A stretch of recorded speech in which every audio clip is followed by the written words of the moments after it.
Quiero comenzar esta charla con algunos datos sobre Cervantes que sirvan como recordatorio de la vida de nuestro gran escritor.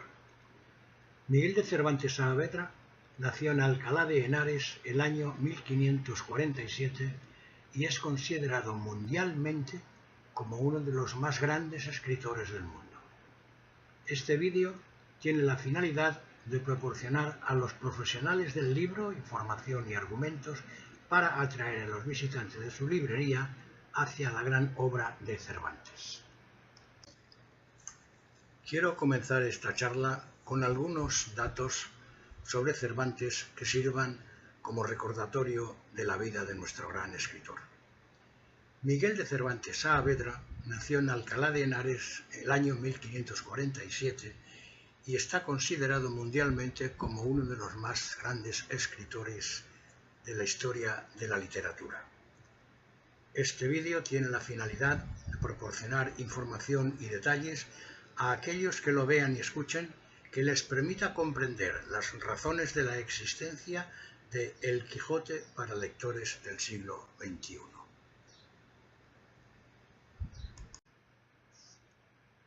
En esta imagen se puede ver el lugar de su nacimiento. La casa que se ve no es la misma en la que nació, pero sí el lugar. Fue derribada y sustituida por esta y, tristemente, no nos ha dejado la posibilidad de que se hubiera conservado para que fuera el museo perfecto en el que se pudiera homenajear a nuestro gran literato. La vida de Cervantes fue muy errante. De Alcalá fue a Valladolid durante unos años porque, siendo todavía un niño, tuvo que, naturalmente, seguir a su padre. Sus primeros estudios los llevó a cabo en el colegio que regentaba Juan López de Hoyos, como acredita la placa conmemorativa que se ve en esta imagen. En el año 1569, Cervantes estuvo a punto de ser detenido por la justicia, acusado de herir en un duelo a un encargado de obras. Pudo evitarlo escapando a Italia. Allí se enroló en la Armada Española y participó, embarcado en la galera Marquesa, que se ve en esta imagen, en la batalla de Lepanto contra los turcos, que fue cuando, a causa de 2 arcabuzazos, le quedó inutilizada la mano izquierda. En el año 1575, con 28 años, decidió regresar a España acompañado por su hermano Rodrigo, pero cuando el barco en el que regresaban estaba cerca de lo que hoy se conoce como Costa Brava, fue asaltado por una flotilla de barcos de los piratas de la época y, en condición de prisionero, fue llevado a una cárcel de Argel, cuyo nombre resulta sorprendente, pues era conocida como los Baños de Argel, que dio título a una de sus obras literarias. En esa prisión estuvo durante 5 años, a la espera de que alguien estuviera dispuesto a pagar 500 escudos de oro, cantidad muy importante para esa época. El rescate lo establecieron los berberiscos tan alto porque descubrieron que llevaba unas cartas de recomendación de don Juan de Austria y del duque de Sesa, lo que les hizo suponer que era una persona importante. Se tardaron 5 años en reunir esa cantidad entre su familia y los monjes trinitarios, que fueron los encargados de las negociaciones para liberarle.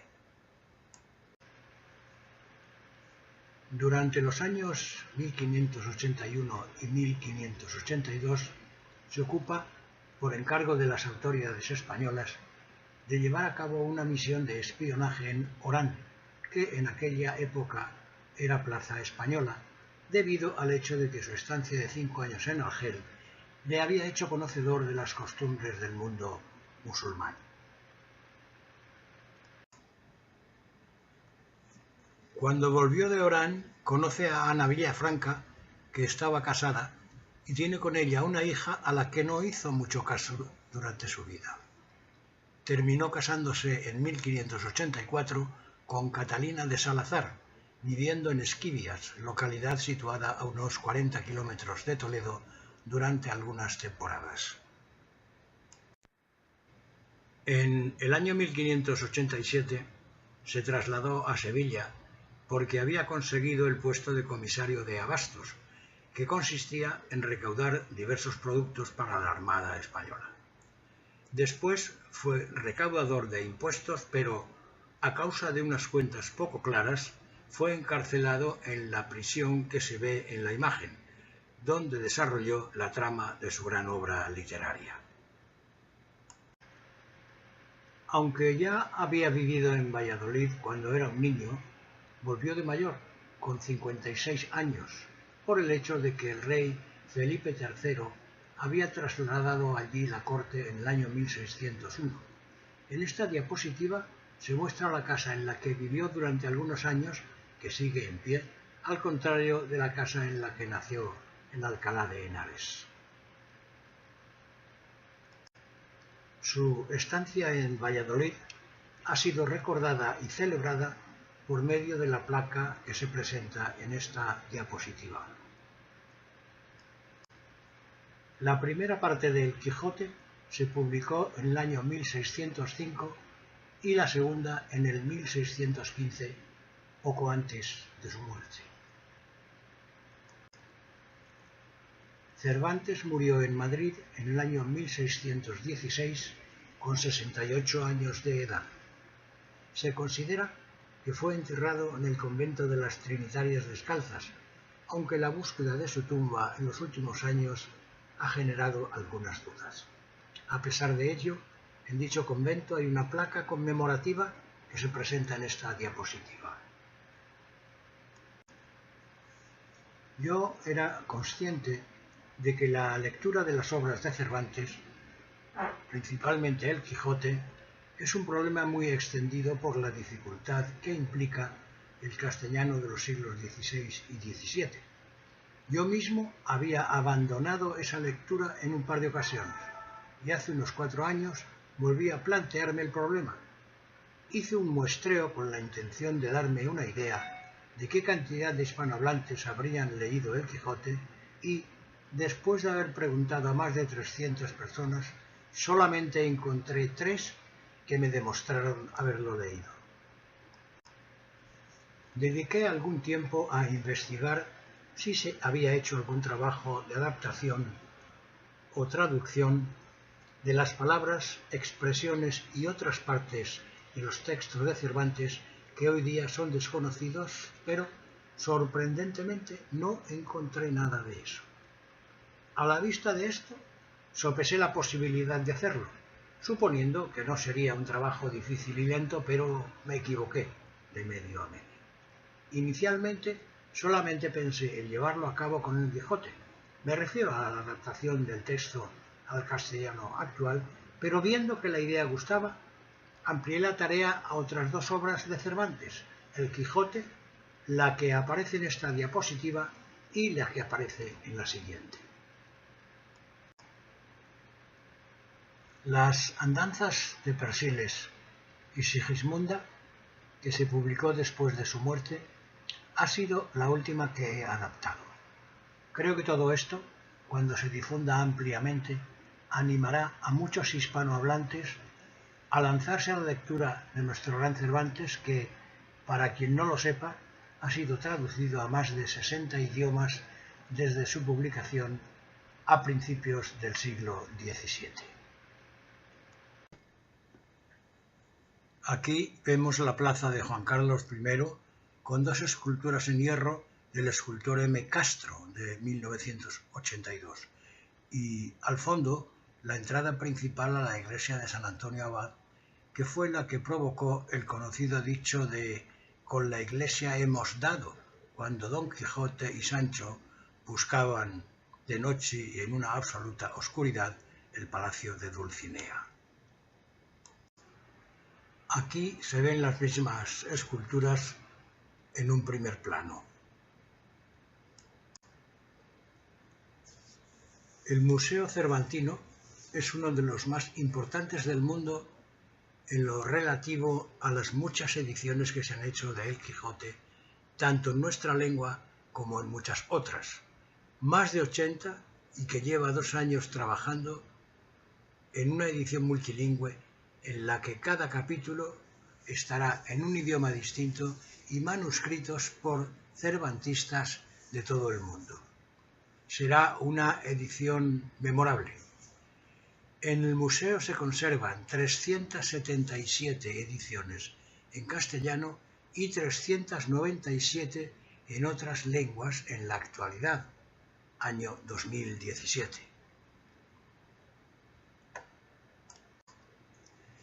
En esta diapositiva se presenta una vista del Museo Casa de Dulcinea, que contiene una interesante colección de elementos y objetos de la época en la que se desarrolla la aventura de Don Quijote, y una vista de la iglesia que Don Quijote de noche pensó que era el palacio de Dulcinea.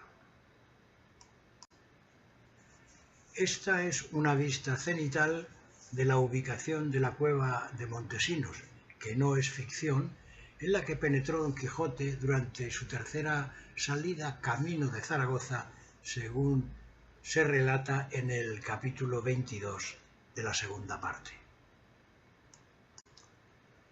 Vista cenital también de la localidad de la provincia de Zaragoza de Alcalá de Ebro, lugar en el que se supone que Cervantes situó la isla Barataria, de la que Sancho fue nombrado gobernador, la cual es real, pues emerge cuando el Ebro lleva poco caudal. Vista del puerto de Barcelona en el siglo XVII, que fue el lugar en el que Sancho vio el mar por primera vez.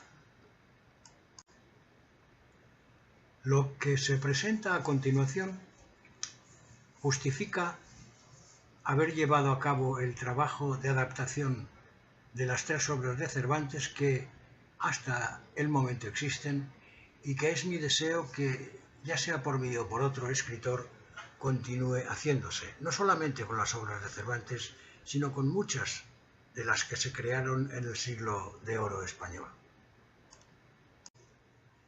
La labor de adaptación al castellano actual de las tres obras mencionadas ha supuesto una dedicación plena de cerca de 4 años al trabajo de investigación necesario para desentrañar, convertir o adaptar los cerca de 7.000 casos de palabras, expresiones, refranes y redacciones que hoy en día no se usan y que, en consecuencia, no son entendidas por el lector, algo que ha tenido como consecuencia el abandono de su lectura en muchos casos, tal como me sucedió a mí mismo. En esta diapositiva se presentan algunas de las palabras problemáticas.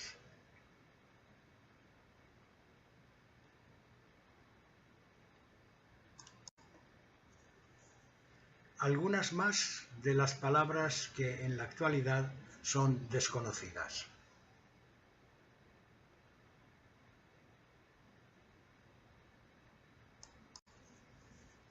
En esta diapositiva podemos ver unas cuantas expresiones que presentan el mismo problema.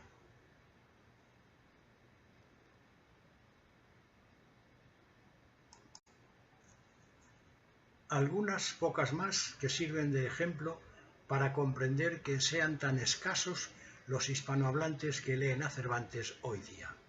Según un muestreo que yo mismo llevé a cabo, se podría cifrar en menos del 1,8%.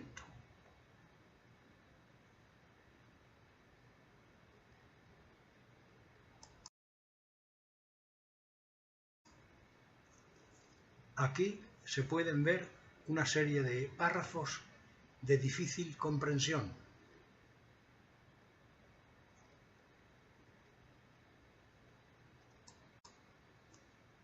Otros cuantos casos similares a los anteriores.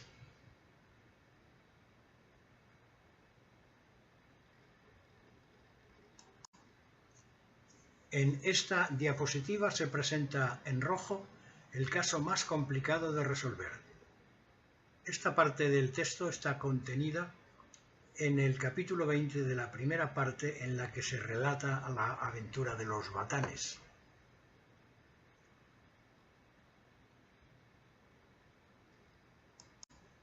Cuando tropecé con esto, algo que ni siquiera imaginaba qué podría significar, decidí consultar algunas traducciones a otras lenguas para intentar ver si estas traducciones me aclaraban algo, pero no fue así.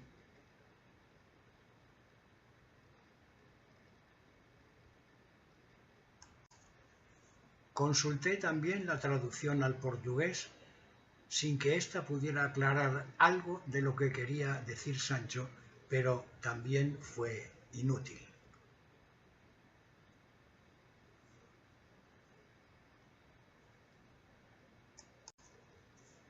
En la traducción al italiano tropecé con lo que podría ser la primera pista. Se mencionaba aquí la constelación de la Osa Menor. Resultó ser un buen comienzo. Tuve entonces que recurrir a mis conocimientos de astronomía y al tiempo en el que estudié navegación para obtener el permiso de manejo de embarcaciones de recreo, conocimientos que me fueron de gran ayuda para resolver el misterio.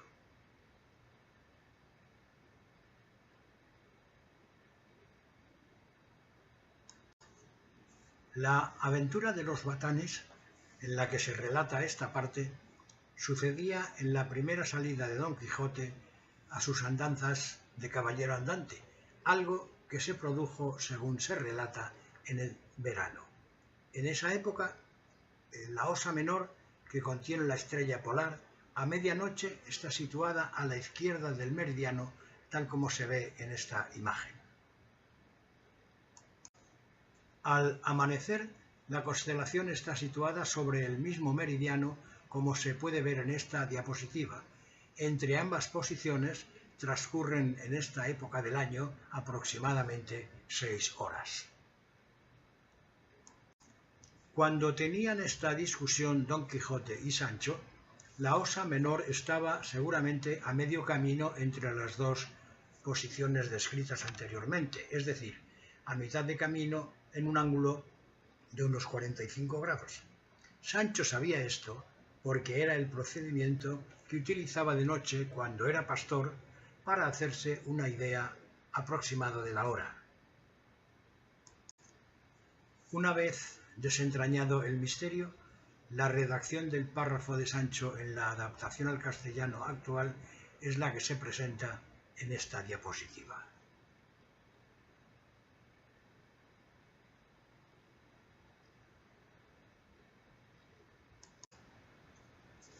Aquí concluye la explicación y justificación de lo que ha motivado el arduo y lento trabajo de adaptar las 3 obras de Cervantes, El Quijote, las novelas ejemplares y las andanzas de Persiles y Sigismunda al castellano actual, con el deseo y la esperanza de que nuestro gran escritor pueda hoy día ser leído sin problema alguno por cualquier hispanohablante, ya sea por ser su lengua materna o por ser aprendida.